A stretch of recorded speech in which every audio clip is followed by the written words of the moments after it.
Бисмиллахи рахмани рахим. Вие го слушате вториот дел од книгата Порака на нашето време за толеранцијата, јавниот сервис и потрагата по мир. Оваа книга представува компилација на важни обраќања, изведени од неговата светост Мирза Масрор Ахмад, раководител на светскиот ахмадиски муслимански џемаат, петтиот наследник на ветениот Месија алейхи селам, за време на неговата турнеја во Америка во 2018 година. За прв пат објавено е во Велика Британија 2019 година. कुरान सबसे अच्छा, कुरान सबसे प्यारा, कुरान दिल की कुव्वत. Покрај водачите на другите религии и заедници, пратеникот на Исламот саллаллаху алейхи веселем воспоставил завет кој служел како основа за управување во тој разновиден град. Тоа овозможило сите членови на општеството да живеат во мир, ослободени од угнетување и биле слободни да ја практикуваат својата религија или верување. Понатаму, според обичаите од тоа време, секоја заедница била поврзана со своите верски закони или племенски обичаи. Така, муслиманите ги следеле законите, засновани врз исламскиот шеријат, еврејскиот народ следел закони засновани врз Тората и другите заедници следеле закони според нивните собствени обичаи и верувања. Во исто време, сите луѓе, без оглед на нивната вера, имале одговорност да го поддржуваат мирот на државата и да ги третираат другите со почит. Договорот го поттикнувал мирот и гарантирал дека преовладува толерантно општество. Така, пред повеќе од 1400 години, мултикултурното претопување на општеството било успешно управувано и администрирано во Медина. Не очекувам дека во денешниот свет треба да има голем број различни закони што постојат за различни заедници кои живеат во исто општество. Напротив, мојата поента е едноставно дека нашиот главен приоритет секогаш треба да биде воспоставување на мир во општеството, со зачувување на универзалните човечки вредности и промовирање на моралот и правдата на сите нивоа во општеството. Да објасниме понатаму, честниот Куран и пратеникот на Исламот алейхи селам јасно ставиле до знаење дека категорично е дека не треба да постои форма на присила во однос на религијата. Секој поединец треба да има право да избере кој пат ќе го избере. Верувањето е и секогаш треба да биде прашање на нечие срце и ум. Во исто време, Исламот учи дека без оглед на разликите во религијата или верувањето, секој граѓанин има должност да остане мирен и да се осигура дека тој или таа не преземаат какви било активности што ја загрозуваат благосостојбата на општеството. Исламот наведува дека сите луѓе треба да бидат почитувачи на законот и лојални граѓани на државата и да работат за нејзиниот напредок и развој. Од тука, ако некој од вас има сомнежи за оваа нова џамија и се плаши дека муслиманите ќе ги искористат за заговор и шема против остатокот од општеството или за поттикнување омраза, дозволете ми да ве уверам дека нема потреба од таква вознемиреност или загриженост. Уверете се дека оваа зграда ќе заблеска само порака за љубов, приврзаност и братство. Во овој поглед би сакал накратко да објаснам какви се целите на џамијата. Примарната цел на џамијата е да им овозможи на муслиманите да се здружат со дух на меѓусебна љубов и единство, да го обожаваат единствениот Бог на начинот на кој тој поучува. Во исто време, втората основна цел на џамијата е да биде центар за служење на човештвото. Секој обожавател има длабока одговорност да ги исполни правата на сите други членови на општеството. Како резултат на тоа, вистинската џамија е символ и манифестација на сочувство, добронамерност и единство. Историјата на муслиманската заедница Ахмадија сведочи за фактот дека независно во кој дел од светот отвараме џамии, нашите членови кои се поклонуваат таму ги зголемуваат своите стандарди на љубов, сочувство и лојалност кон своите сограѓани. Ако нашите џамии служат да ги поттикнат муслиманите Ахмади, тоа не е кон тероризам или екстремизам, тоа е само за да му служиме на човештвото и да им ги отвориме срцата на нашите сограѓани. नजर से आंखें करूंगी रोशन फिर तर्जमा सिखाना जब पढ़ चुकूं मैं सारा मत Нашите џамии ја зголемуваат нашата решеност да шириме мир и да негуваме врски на братство и взаемна љубов со луѓето од сите сфери на животот и да ги елиминираме сите форми на омраза, нетрпеливост и поделба во општеството.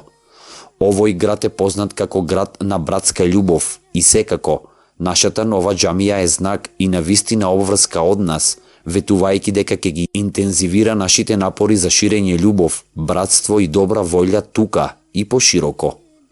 Иако е лесно да се прават такви тврдења, нашата историја докажува дека нашите зборови не се плитки, туку имаат вистинска тежина.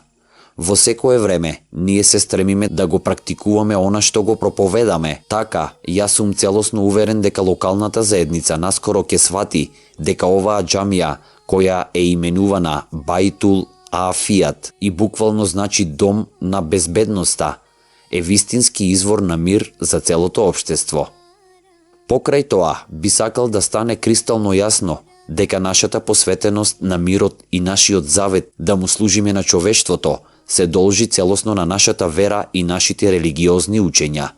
Основачот на муслиманската заедница Ахмадија, за кој веруваме дека се ветениот Месија алейхи селам и имамот Мехди, водениот, отворено прогласил дека тој е Месијата на Мухамед салаллаху алейхи веселем и дека тој ќе оди мирно по стапките на Месијата, кој го следел Муса алейхи селам, Мојсей. И тој изјавил дека бил испратен од Семокниот Бог со две извонредни цели. Прво, тој бил испратен да го врати човештвото кон својот Творец и да го привлече вниманието на луѓето кон исполнување на неговите права. Второ, тој дошол да го поттикне човештвото да ги почитува човечките вредности и да ги исполни правата на едни кон други. Од тука, должност на сите Ахмади муслимани кои го прифатиле ветениот Месија алейхи селам и имамот Махди е да бараат секоја можност да бидат поблиску до Семокниот Бог и да му служат на човештвото. Ова е она што постојано го учиме од честниот Куран и од честниот пратеник салаллаху алейхи веселем, Мухамед. Во сура 4, ајет 37, честниот Куран вели: и поклони му се на Аллах и придружувај му се на него и покажи му љубезност кон родителите, кон роднините, сирачињата и сиромашните, и кон ближниот кој е роднина и соседот кој е странец, а придружник од ваша страна, и патникот, и оние кои ги имаат твоите десни раце. Сигурно Аллах не ги сака арогантните и оние кои се фалат. Овој единствен ајет на Куранот е прекрасна повелба за моралот и човековите права. Тоа е златен пат кон мирот и средство за братска љубов. Во овој ајет, освен неговото обожавање, Аллах Семокниот им заповеда на муслиманите да ги третираат своите родители и роднини со љубов и приврзаност. Тој им заповеда да ги поддржат и утешат најранливите членови на општеството, како што се сирачиња или лицата лишени од било што. Потоа посебно се споменува исполнување на правата на соседите. Муслиманите се научени да ги сакаат и заштитат своите соседи и да бидат секогаш подготвени да им помогнат кога имаат за тоа потреба. Покрај тоа, треба да појаснам дека дефиницијата за сосед во исламот е исклучително голема. Тоа не само што вклучува луѓе кои живеат во близина, туку вклучува и луѓе кои живеат подалеку, патни придружници на една личност, работни колеги, подредени и многу други. Всушност, честниот Куран изјавува дека сите луѓе што живеат во муслиманскиот град се нивни соседи. Честниот пратеник салаллаху алейхи веселем на исламот исто така постојано им налагал на муслиманите да ги исполнат правата на своите соседи. Навистина, тој рекол дека Аллах Семокниот ја истакнал важноста од остварување на правата на своите соседи толку горливо кон него, што почнал да мисли дека можеби тие би биле вклучени меѓу вистинските законски наследници на една личност. का हो चारा, कुरान सबसे अच्छा, कुरान सबसे प्यारा, कुरान दिल की कुव्वत। Како резултат на тоа, ако изградивме џамија овде во Филаделфија и ако формиравме заедница на ахмади муслимани, тоа го сторивме со намера да го збогатиме мирот и просперитетот на овој град и да му служиме на својот народ. Сега кога оваа џамија е отворена, локалните муслимани на ахмади ќе ги сметаат сите луѓе во овој град за соседи и ќе препознаат дека имаат многу права над нив и ќе се обидат да ги исполнат најдобро што можат. Секогаш кога некој од вас има потреба од помош, ние ветуваме дека ќе бидеме тука за да помогнеме на било кој начин.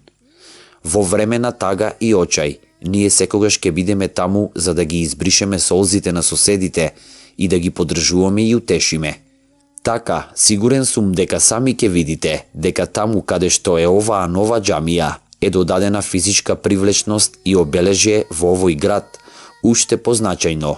Тоа духовно ќе го засили и разубави општеството со ширење љубов и добрина низ градот и подалеку. Тоа ќе докаже светло и надеж за сите миролюбиви луѓе, без оглед на нивната каста, вера или боја. Со овие зборови се надевам и се молам сите луѓе во овој град, без разлика кои се или во што веруваат, да се здружат и да работат кон општото добро и да настојуваат да поттикнат атмосфера на вистински и долготраен мир. Се вели дека Филаделфија бил првиот колонијален град кој дозволил слобода на религијата и слобода на богослужба во оваа земја. Понатаму, тоа е историскиот град каде што била потпишана Декларацијата за независност. Од тука, овој град има богата и горда историја и моја молитва е нејзините луѓе да можат да го градат своето истакнато минато и дека овие одлични традиции остануваат белег на вашата иднина. Се молам овој град за секогаш да остане светилник на слободата на верување и дека луѓето од овој град ја играат својата улога во унапредувањето на мирот не само во овој град, туку и низ Соединетите држави и на вистина низ целиот свет.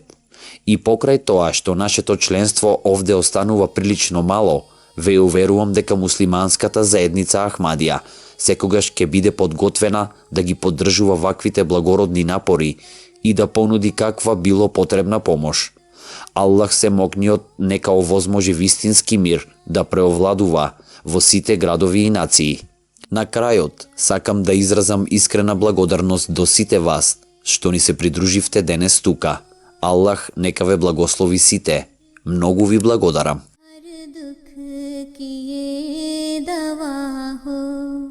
हर दर्द का हो चारा, कुरान सबसे अच्छा, कुरान सबसे प्यारा, कुरान दिल की कुव्वत, कुरान है सहारा, कुरान है सहारा. Денес го завршивме вториот дел од книгата Порака на нашето време. Еселаму алейкум.